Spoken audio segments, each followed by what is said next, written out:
श्री स्वामी समर्थ मंडळी. रोज रोज काय नवीन बनवायचं म्हणून मी आज आप्पे बनवले होते आणि आप्पे बनवलेच होते, तर म्हटलं चला तुमच्यासोबत एक परफेक्ट आप्प्याची रेसिपी मी शेअर करते आहे. बिलकुल बाहेरून क्रिस्पी आणि आतून खूप रवेदार आणि स्पॉन्जी असे आप्पे बनून तयार होतात.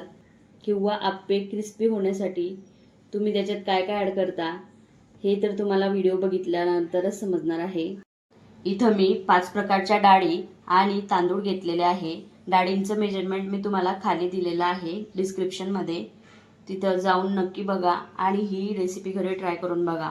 आपल्याला हे तांदूळ आणि डाळी 4 ते 5 घंटे भिजू द्यायचे आहे आणि त्याच्यानंतर आपल्याला जेव्हा आपण भिजू घालू तेव्हा आपल्याला स्वच्छ धुवून त्यांना भिजवायचं आहे आणि नंतर मिक्सरमध्ये बारीक रवेदार असं वाटून घ्यायचं आहे आणि एका हवा बंद डब्यामध्ये ते सर्व टाकून द्यायचं आहे चांगलं मिक्स करून. नंतर मी थोडं कोमट पाणी घेतलं आहे, कारण थोडं थंड वातावरण असल्यामुळे थोडं कोमट पाणी घेतलं. त्याच्यात तो डबा ठेवला आणि वरतून असं रॅप करून रात्रभर त्याला असं पडू द्यायचं आहे. रात्रभर नाही पडलं तरी दिवसा तरी तुम्ही ठेवलं तरी चालेल. 6 घंट्यात ते चांगलं आंबून तयार होतं आणि सकाळी तुम्ही बघू शकता की किती छान पद्धतीने ते आंबलेलं आहे आणि फुललेलं आहे. त्याच्यानंतर त्याच्यामध्ये मी चवीनुसार मीठ घालते आहे. ते चांगलं फुलल्यामुळे आपल्याला त्याच्यात सोडा घालायची गरज नाही. ते चांगलं फुलले असल्यामुळे मी इथं सोडा स्किप केलेला आहे. त्याच्यानंतर भाजलेले शेंगदाणे, ओलं खोबरं तसेच लाल मिरची सुद्धा भाजून घेतलेले आहे, लसूण घेतला आहे आणि टमाटर घेतलेले आहे. ते आपल्याला बारीक वाटून घ्यायचे आहे. त्याच्यानंतर मी तेल तापवून त्याच्यात जिरं मोहरीची आणि कढीपत्त्याची फोडणी दिली. तसेच त्याच्यात लाल मिरची टाकलेली आहे फोडणीसाठी. आणि जशी बाहेर आपल्याला चटणी भेटते हॉटेलमध्ये तशीच त्याच्यापेक्षा भारी बनवून तयार होते.